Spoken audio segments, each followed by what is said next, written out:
প্রিয় ভাইয়া ও আপুরা, গত ভিডিও ক্লাসে আমরা সংযোজন পলিমার নিয়ে বিস্তারিত আলোচনা করে এসেছিলাম। আজকের ভিডিও ক্লাসে আমরা ঘনীভবন পলিমার নিয়ে এবং পরবর্তীতে প্রাকৃতিক এবং কৃত্রিম পলিমার বা প্লাস্টিক নিয়ে বিস্তারিত আলোচনা করব। আমি তোমাদের সাথে রয়েছে আশিক শাহ। চলো তাহলে শুরু করা যাক। প্রথমেই আমরা ঘনীভবন পলিমারের যে সংজ্ঞাটা সেটা একটু দেখে নিই।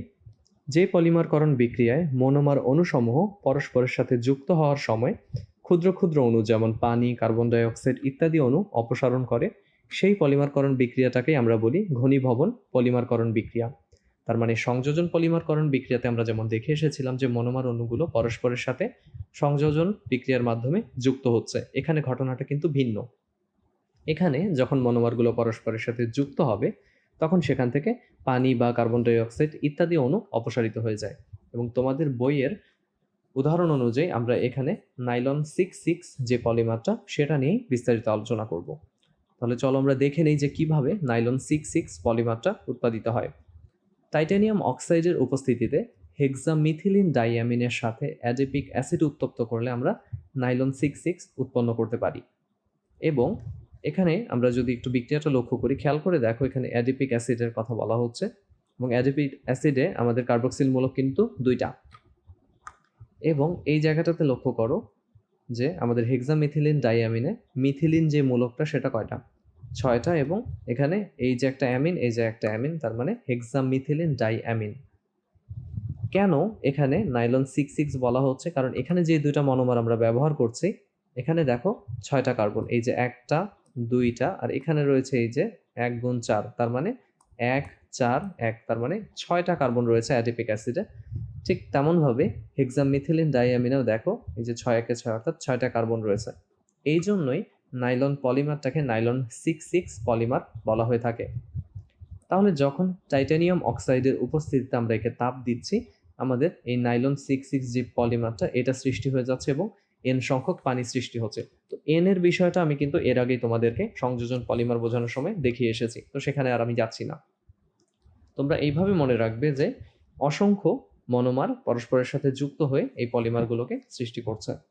এবার আমি যদি তাদের গাঠনিক সংকেতটা দেখাতে যাই যে কিভাবে এই নাইলন 6,6 পলিমারটা সৃষ্টি হচ্ছে, এখানে আমরা কাকে দেখতে পাচ্ছি? এখানে আমরা দেখতে পাচ্ছি অ্যাডিপিক অ্যাসিডকে। তো এখানে এই কার্বন এবং অক্সিজেনের মধ্যে কিন্তু ডাবল বন্ড আছে। সিমিলারলি এই কার্বন অক্সিজেনও কিন্তু ডাবল বন্ড, এটাকে আমি আর ভেঙে দেখাচ্ছি না। আর এখানে কার্বনের অপর হাতে যুক্ত রয়েছে অক্সিজেন, তার সাথে আবার যুক্ত আছে হাইড্রোজেন, এখানেও তাই। আর এই পাশটাতে আমরা দেখতে পাচ্ছি কাকে? হেক্সামিথিলিন ডাইঅ্যামিনকে। তো এখানেও মানে সংকেতটাকে আমি একটু ভেঙে দেখিয়েছি, কারণটা খুবই স্পষ্ট। কারণ যখনই এই অ্যাডিপিক অ্যাসিড এবং হেক্সামিথিলিন ডাইঅ্যামিন পরস্পরের সাথে যুক্ত হয়, কিভাবে যুক্ত হয় একটু দেখো। এই যে, তার মানে আমি যদি আরেকবার দেখাই, অর্থাৎ এখানে এই অ্যামিনের যে হাইড্রোজেনটা আর এখানে যে কার্বক্সিলিক অ্যাসিডের যে OH মূলকটা, মানে অ্যাডিপিক অ্যাসিডের যে OH মূলকটা, এরা দুইজন পরস্পরের সাথে যুক্ত হয়ে এক অণু পানি সৃষ্টি করে। তার মানে এরা দুজন যখন এই মনোমার দুটি যখন পরস্পরের সাথে যুক্ত হচ্ছে, এক অণু পানি অপসারিত হয়ে যাচ্ছে, তখন এই কার্বনের এই একটা হাত খালি, এই নাইট্রোজেনের এই একটা হাত খালি, তারা কি পরস্পরের সাথে যুক্ত হয়ে যায়। এই যে আবার লক্ষ্য করো, আবার এই পাশ থেকেও কি একটা OH সরে গেছে, এই পাশ থেকে একটা হাইড্রোজেন সরে গেছে, কার জন্য? এই যে দেখো, আবার এই পাশে দেখো। তার মানে এখানকার যেই হেক্সামিথিলিন ডাইঅ্যামিনটা, সেখান থেকে হাইড্রোজেন, আর এইখান থেকে OH সরে গিয়ে পানি উৎপন্ন করছে। আর এখানেও তাই, যে হেক্সামিথিলিন ডাইঅ্যামিন থেকে হাইড্রোজেন আর অ্যাডিপিক অ্যাসিড থেকে OH। তার মানে এই যে দেখো পানি, এই যে পানি, এই যে পানি, এইভাবে অ্যাডিপিক অ্যাসিড এবং হেক্সামিথিলিন ডাইঅ্যামিন কি করে? এক অণু পানি অপসারণ করে এই মনোমার দুটি বা এই মনোমারগুলো পরস্পরের সাথে যুক্ত হয়ে বড় একটা অণু সৃষ্টি করে, যেটাকে আমরা বলছি নাইলন 6,6। আশা করি তোমরা বুঝতে পেরেছো যে কিভাবে ঘনীভবন পলিমারটা সৃষ্টি হচ্ছে।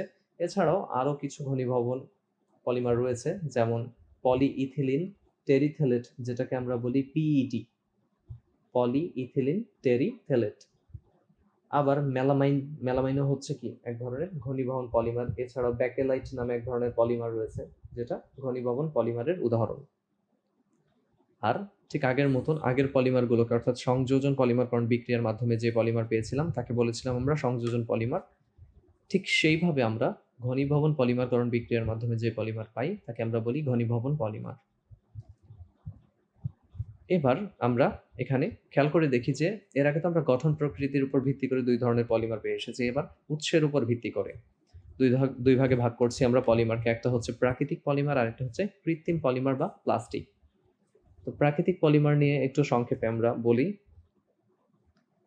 প্রাকৃতিকভাবে আমরা অনেক পলিমারই পাই, যেমনটা বলতে পারো যে গাছ থেকে আমরা যে সেলুলোজ বা স্টার্চ পাই সেটা কি দুটোই প্রাকৃতিক পলিমার, যা বহু সংখ্যক গ্লুকোজ অণু থেকে তৈরি করা হয়।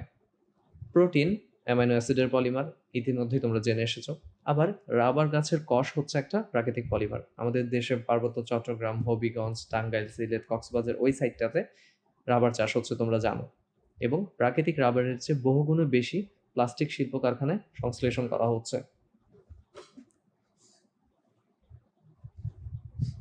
যেমন এখানে একটা উদাহরণ আমরা দেখতে পাচ্ছি যে রামু রাবার বাগানে কিভাবে রাবারটা সংগৃহীত হচ্ছে।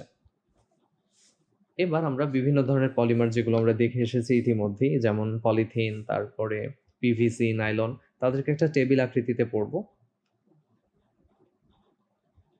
এই টেবিলটা মূলত তোমরা ওই সংযোজন এবং যে আমরা ঘনীভবন পলিমার পড়েছি তার পরপরই পড়তে পারো।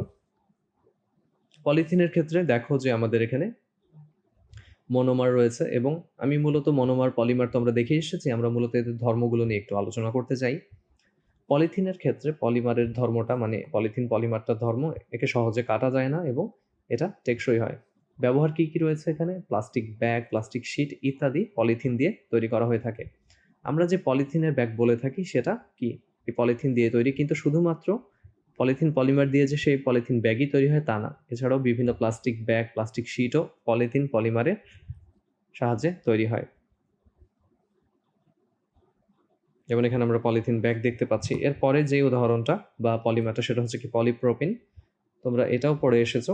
তো এই পলিপ্রোপিনকে সহজে কাটা যায় না এবং এটাও হচ্ছে অনেক টেকসই। এর মাধ্যমে প্লাস্টিকের রশি, প্লাস্টিকের বোতল ইত্যাদি তৈরি করা হয়। যেমন এখানে আমরা পলিপ্রোপিন রশি দেখতে পাচ্ছি, দেখতেই পাচ্ছ যে কত মজবুত। এরপরে পিভিসি বা পলিভিনাইল ক্লোরাইডের তার মনোমারটা দেখছি আমরা, এবং এই পলিমারের ধর্মটা হচ্ছে যে এটা শক্ত হয়, কঠিন হয় এবং পলিথিনের তুলনায় কম নমনীয় হয়। ব্যবহার রয়েছে পানির পাইপ, বিদ্যুৎ অপরিবাহী পদার্থ তৈরিতে। যেমন এই পাইপগুলোকে আমরা পিভিসি পাইপ বলি। এখানে আমরা মূলত কিছু জাংশন দেখতে পাচ্ছি, পাইপের জাংশন। নাইলন 66 এর ক্ষেত্রে তোমরা জানো যে এখানে আমরা অ্যাডিপিক অ্যাসিড ব্যবহার করি এবং হেক্সামিথিলিন ডাইয়ামিনকে ব্যবহার করে থাকি। এবং এই নাইলন 66 পলিমারের ধর্ম হচ্ছে এ চকচকে হবে, টেকসই হবে এবং নমনীয় হবে। মূলত কৃত্রিম কাপড়, রশি, দাঁতের ব্রাশ তৈরিতে কিন্তু নাইলন পলিমারটাকে ব্যবহার করা হয়ে থাকে। যেমন নাইলনের রশি তোমরা কম বেশি সবাই দেখেছো। তাহলে আমরা যেখানে ছিলাম, আমরা প্রাকৃতিক পলিমার দেখে আসলাম যে গাছের যে সেলুলোজ, স্টার্চ কিংবা প্রোটিনটা যে অ্যামাইনো অ্যাসিডের পলিমার, এগুলো কিংবা রাবার সম্পর্কে আলোচনা করলাম। এবার আমরা চলে আসছি কৃত্রিম পলিমার বা প্লাস্টিকে। প্লাস্টিকের নাম আমরা কম বেশি সবাই জানি। তো মূলত শক্ত, হালকা, সস্তা এবং যে কোনো পছন্দসই রঙের প্লাস্টিকই কিন্তু আমরা বাজারে পেয়ে থাকি। প্লাস্টিককে গলানো যায়, বানানটা একটু ভুল এসেছে। আমরা জানি যে প্লাস্টিককে গলানো যাচ্ছে এবং ছাঁচে ঢেলে কিন্তু প্লাস্টিককে বিভিন্ন শেপ দেয়া যায়। তোমরা কি জানো যে এই প্লাস্টিক শব্দটা একটা গ্রিক শব্দ থেকে এসেছে? গ্রিক শব্দটা হচ্ছে প্লাস্টিকস।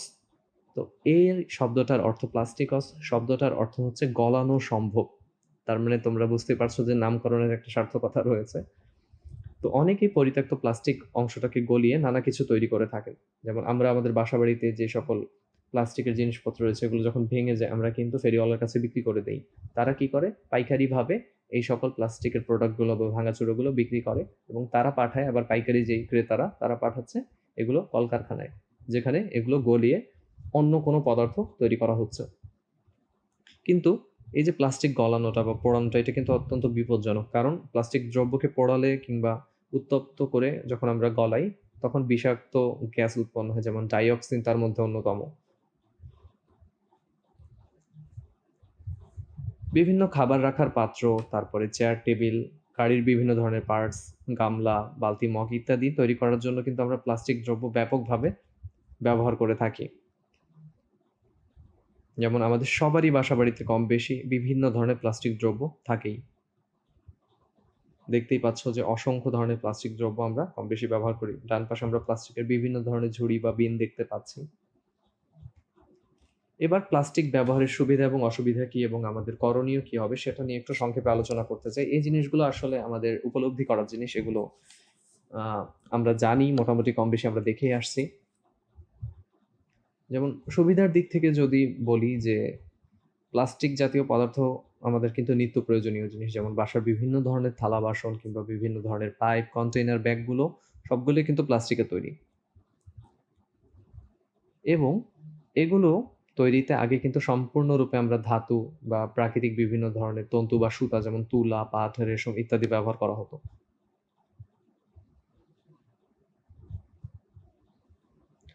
প্লাস্টিক কিন্তু এদের তুলনায় অনেক পাতলা। এজন্যই কিন্তু প্লাস্টিক ধীরে ধীরে তাদের স্থানটা দখল করে ফেলেছে।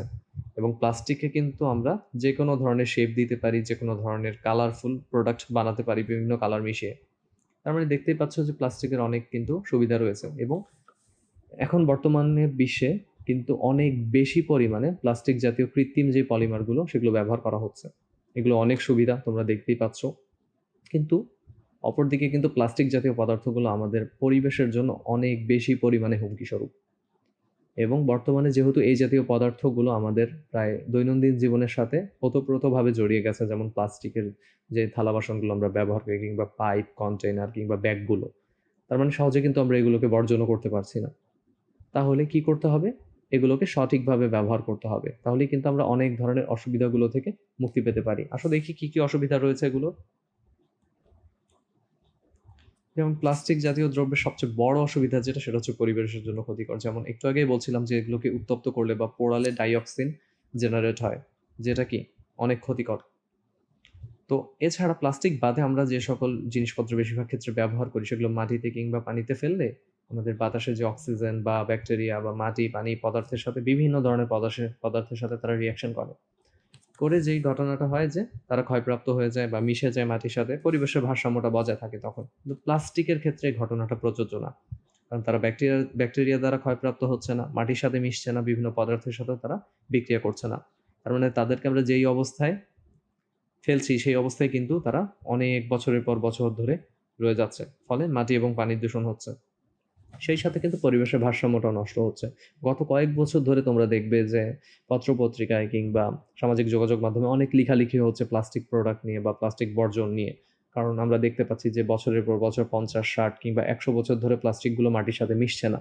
কিংবা তোমরা বিভিন্ন ধরনের ছবি দেখবে সোশ্যাল মিডিয়ায় বা ইন্টারনেটে যে প্লাস্টিক, অর্থাৎ সমুদ্রে বিভিন্ন ধরনের জলজ যে প্রাণীগুলো রয়েছে, মাছ কিংবা কচ্ছপ কিংবা অন্যান্য যে প্রাণীগুলো, ডলফিন, তারা প্লাস্টিকের বিভিন্ন ধরনের প্রোডাক্ট, আমরা যে সকল প্লাস্টিক প্রোডাক্ট ব্যবহার করে ফেলে দেই সমুদ্রে কিংবা পানিতে বা আমাদের আশেপাশের জলাশয়গুলোতে, সেগুলো সমুদ্রে যাচ্ছে এবং এই প্রাণীগুলো কিন্তু ক্ষতিগ্রস্ত হচ্ছে। তো এই যে অসুবিধাগুলো, এগুলো আমরা কিভাবে বর্জন করতে পারি? বা এই যে খেয়াল করে দেখো, এগুলো কিন্তু আমাদেরই করা। এবং এই ধরনের কিছু ছবি কিন্তু তোমরা কম বেশি দেখতে পাওই ইদানিং সোশ্যাল মিডিয়ায়। তাহলে এই জিনিসটা এড়ানোর জন্য আমাদের কি করা যেতে পারে? আমাদের করণীয়টা হচ্ছে যে প্লাস্টিক জাতীয় দ্রব্যগুলোকে আমরা যেখানে সেখানে ফেলবো না। প্রথম কথা যেটা, এগুলোকে আমরা সংরক্ষণ করব। যাতে করে রিসাইক্লিং করা যায় এটাকে। যেমন কিছু প্লাস্টিকের প্রোডাক্ট আমরা নিজেরাই ব্যবহার করতে পারি। যেমন ধরো যে তোমার বাসায় একটা প্লাস্টিকের বয়াম রয়েছে। তো বয়ামের ঢাকনাটা ফেটে গেল। তখন কি বয়ামটা তুমি ফেলে দেবে? না। যে পাত্রটা আছে সেখানে বয়ামের ঢাকনা ব্যতীত ওই পাত্রটাকে আমরা অন্য কোনো কাজে ব্যবহার করতে পারি। সেখানে আমরা গাছ লাগাতে পারি মাটি দিয়ে, কিংবা কোনো কিছু রাখার কাজে ব্যবহার করতে পারি। আবার দেখো যে আমাদের প্লাস্টিক প্রোডাক্টের প্রতি আমরা এতটা বেশি ঝুঁকে গেছি যে আমরা ধাতু বা বিভিন্ন ধরনের কাঠ বা অন্যান্য প্রাকৃতিক যে তন্তুগুলো সেগুলোর ব্যবহার কিন্তু একরকম ভুলেই গেছি। যেমন তুলা, পাট, রেশম, কাঠের যে প্রোডাক্টগুলো। তো এখন আমাদেরকে সেগুলোর পরিমাণটা কিন্তু বাড়াতে হবে। এখন খেয়াল করে দেখবে যে আমরা বাসাবাড়িতে অনেকে প্লাস্টিকের টব ব্যবহার করি, ফুলের টব যেগুলো। আগে কিন্তু মাটির টব ব্যবহার করতাম আমরা সবাই। তার মানে বুঝতেই পারছো যে প্লাস্টিকের দিকে আমরা ঝুঁকে গেছি অনেক বেশিভাবে। তো এগুলো যদি আমরা বর্জন করতে পারি আমাদের সবার জন্যই সুবিধা। রিসেন্টলি রিসার্চার এবং সায়েন্টিস্ট যারা রয়েছেন তারা কিন্তু পচনশীল প্লাস্টিক দ্রব্য তৈরি করার চেষ্টা করছেন এবং কিছু ক্ষেত্রে তারা সফলও হয়েছেন। তো আমরা আশা করছি যে অদূর ভবিষ্যতে বাজারে এই যে বর্তমান যে প্লাস্টিক দ্রব্যগুলো রয়েছে তার পরিবর্তে আমরা পচনশীল যে প্লাস্টিকের দ্রব্যগুলো সেগুলো পাবো। কিন্তু আমাদেরকে সবসময় খেয়াল রাখতে হবে আমরা যাতে বেশি প্লাস্টিক প্রোডাক্ট পরিবেশে উন্মুক্তভাবে না ফেলি, আমরা যাতে যত্রতত্রভাবে এসব না ফেলে একটা নির্দিষ্ট জায়গায় ফেলি, বা যখন আমরা যাদেরকে বলি পরিচ্ছন্ন কর্মী কিংবা ময়লাওয়ালা তারা যখন আসছে তখন তাদেরকে প্লাস্টিকের প্রোডাক্টগুলো আলাদাভাবে দিতে পারি। তো এইভাবেই আমাদের সতর্কতার বা সচেতনতার মাধ্যমেই কিন্তু আমরা এই জিনিসগুলো করতে পারি। তো এইগুলো ছিল আমাদের করণীয়, যেমনটা এখানে আমরা ছবিতে দেখতে পাচ্ছি যে প্লাস্টিক প্রোডাক্ট বা আমরা কিভাবে রিউজ বা রিসাইক্লিং করতে পারি। এরপরে আমরা জৈব এবং অজৈব যৌগের পার্থক্য দিয়ে এই চ্যাপ্টারটা শেষ করব, যেহেতু চ্যাপ্টারটা পুরোটাই ছিল জৈব যৌগ নিয়ে, আর এর আগের চ্যাপ্টারগুলোতে তোমরা অজৈব যৌগ নিয়ে বিস্তারিত আলোচনা দেখে এসেছো। প্রথম কথা, জৈব যৌগে যেটা হচ্ছে, জৈব যৌগে অবশ্যই কার্বন থাকবে, যেমন methane, propane, butane, methanol, propanol, butanol, যত কিছু তোমরা দেখেছো এই চ্যাপ্টারটাতে সব কিছুই কিন্তু কি কার্বন দ্বারা গঠিত যৌগ। অজৈব যৌগে বেশিরভাগ ক্ষেত্রে দুই একটা ব্যতিক্রম ছাড়া সাধারণত অজৈব যৌগে কিন্তু কার্বন থাকে না খুব একটা, যেমন পানি কিংবা হাইড্রোজেন সালফাইড। আবার থাকে না যে এমনও না, কার্বন ডাই অক্সাইড কিংবা কার্বনিক অ্যাসিড এগুলো কিন্তু অজৈব যৌগ। 2 নম্বরে আমরা আসছি যে জৈব যৌগের বিক্রিয়া হতে সাধারণত অনেক বেশি পরিমাণে সময় লাগে, যেটা অজৈব যৌগের ক্ষেত্রে কিন্তু অনেক কম। আর জৈব যৌগের সাধারণত যে যৌগগুলো রয়েছে তারা কিন্তু বেশিরভাগই, প্রায় সবাই বলতে গেলে সমযোজী বন্ধনের মাধ্যমে গঠিত হয়, কারণ কার্বন হাইড্রোজেন বা হাইড্রোকার্বনের যে গঠন প্রক্রিয়াটা সেটা সমযোজী বন্ধনী। কিন্তু অজৈব যৌগসমূহতে আমরা আয়নিক বন্ধনও পাই, সমযোজী বন্ধনও পাই। তো এই ছিল আমাদের জৈব এবং অজৈব যৌগের মধ্যে পার্থক্য। চেষ্টা করেছি চ্যাপ্টারটা তোমাদেরকে অনেক সহজে বোঝানোর। আশা করি তোমরা বুঝতে পেরেছো। তোমরা যে কোনো সমস্যা হলে অবশ্যই জানাবে, বা কোনো প্রবলেম ফেস করলে কোনো রিয়াকশন, কেমিক্যাল রিয়াকশনের ক্ষেত্রে, কিংবা যেহেতু চ্যাপ্টারটা আমাদের বড় একটা চ্যাপ্টার এবং খুবই ইম্পর্টেন্ট একটা চ্যাপ্টার। আরেকটা কথা যেটা হচ্ছে যে আমরা চ্যাপ্টারে একাডেমিক পড়ার পাশাপাশি কেন সৃজনশীল প্রশ্ন পদ্ধতি বা সৃজনশীল প্রশ্নের টাইপ নিয়ে আলোচনা করি না, এর কারণটা হচ্ছে যে আমরা মূলত সৃজনশীল পদ্ধতি বা সৃজনশীল প্রশ্নগুলোকে বা টাইপ ভিত্তিক প্রশ্নগুলোকে অতিরিক্ত গুরুত্ব দিচ্ছি, এবং সেজন্যই আমরা কিন্তু আরেকটা প্রজেক্ট রান করছি এটাতে। আমাদের কাছে ইতিমধ্যে শুরু হয়ে গেছে, খুব শীঘ্রই তোমরা টেস্ট পেপার প্রজেক্টের জিনিসগুলো পাবে। সেখানে আমরা 2016 থেকে 2019 সাল পর্যন্ত প্রায় 4 বছরের বিভিন্ন বোর্ড পরীক্ষায় আসা যে সকল সিকিউগুলো বা সৃজনশীল প্রশ্নগুলো রয়েছে সেগুলোর সমাধান নিয়ে বিস্তারিত আলোচনা করব। এতে করে হবে কি যে আমরা টাইপ ভিত্তিক কোনো একটা চ্যাপ্টার, ধরো এই চ্যাপ্টারটা তুমি পড়লে, এরপরে এই চ্যাপ্টারের সিকিউগুলো তুমি দেখবে, বোর্ডে আসা বা অনুশীলনীতে থাকা যে সকল সিকিউগুলো রয়েছে। এতে করে তোমার হবে কি এই চ্যাপ্টারের পুরো টপিকটাও কভার হয়ে যাবে, এবং বিভিন্ন ধরনের সিকিউ কোশ্চেনের টাইপ নিয়েও তোমার সন্দেহটা দূর হয়ে যাবে যে কিভাবে পরীক্ষায় কোশ্চেন আসতে পারে, আমাদের এসএসসি পরীক্ষায় কিভাবে কোশ্চেন হতে পারে, কিংবা স্কুল কলেজের পরীক্ষাগুলোতে। তো সেটা নিয়ে তোমাদের আর কোনো সন্দেহ থাকবে না। আশা করি তোমরা বুঝতে পেরেছো যে আমরা এই একাডেমিক পড়ার পরপরই, অর্থাৎ এখন তোমরা যেই ভিডিওগুলো দেখছো তোমাদের টেক্সট বুক রয়েছে, তারপরে এই ভিডিও ক্লাস লেকচারগুলো রয়েছে, এরপরে তোমরা এক্সারসাইজ সলভগুলো পাবে, আমাদের টেস্ট পেপার সলভগুলো পাবে। তো আশা করি এইভাবে তোমরা যদি এই প্যাটার্নটা ফলো করে কোনো একটা চ্যাপ্টার শেষ করো, ওই চ্যাপ্টারে আর কোনো প্রশ্নেই তোমাকে আটকানো সম্ভব হবে না। তাহলে এই ছিল আমাদের চ্যাপ্টার 11 নিয়ে বিস্তারিত আলোচনা। আমরা খুব শীঘ্রই চ্যাপ্টার 12 নিয়ে তোমাদের সামনে হাজির হব, এবং আমরা দেখতে দেখতে কিন্তু এসএসসির কেমিস্ট্রি শেষের দিকটাতেই একদম চলে আসলাম, কারণ আর একটা চ্যাপ্টারই আমাদের বাকি, চ্যাপ্টার 12। চ্যাপ্টার 12 শেষ হলেই তোমরা পুরো সিলেবাস তোমাদের কমপ্লিট, এবং তোমরা একটু আগে যেটা বলছিলাম টেক্সট বুক, আমাদের এই video class lecture, CQ solve, এক্সারসাইজের সলভ হতে পারে, সেটা টেস্ট পেপার সলভ হতে পারে, এইভাবেই তোমরা এই প্যাটার্নটা ফলো করে বিভিন্ন পড়াশোনার দিকে এগোবে। তো এই ছিল আমাদের চ্যাপ্টার 11 নিয়ে আলোচনা। 12-এর আলোচনায় তোমাদের সবাইকে অগ্রিম স্বাগতম জানাচ্ছি।